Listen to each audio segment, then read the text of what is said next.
ભાદરવી પૂનમના મેળામાં અંબાજી પગપાળા જતા પદયાત્રીઓની સેવામાં જિલ્લા હોમગાર્ડ કમાન્ડન્ટ સંજયભાઈ ઠાકોરના માર્ગદર્શન હેઠળ અડિયા ગામ નજીક તારીખ 11 થી 14 સુધી સેવા કેમ્પમાં ચા પાણી નાસ્તો બંને ટાઈમ ભોજન આરામ સહિતની સેવાઓ સાથે ભાજપ જિલ્લા પ્રમુખના વરદ હસ્તે પ્રારંભ કરવામાં આવ્યો હતો, જેમાં જિલ્લા હોમગાર્ડ કમાન્ડન્ટ સંજયભાઈ ઠાકોર તેમજ મોટી સંખ્યામાં હોમગાર્ડ દળના જવાનો ખડે પગે અવિરત સેવામાં જોડાયા હતા। રિપોર્ટર ચેતન પંચાલ, પાટણ।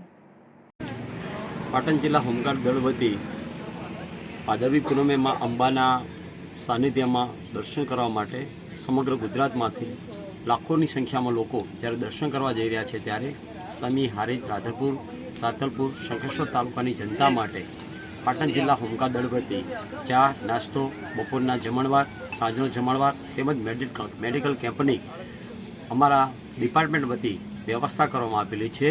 તો હું અપેક્ષા રાખું છું મીડિયાના માધ્યમથી કે જેટલા બી યાત્રાળુઓ અહીંથી નીકળે તો જેટલા બી અહીંથી લોકો માં અંબાના દર્શન કરવા માટે સંઘ લઈને નીકળે છે, એમને હું અપીલ કરું છું કે અમારી સેવાનો લાભ લેશો। બોલો અંબે માત કી જય।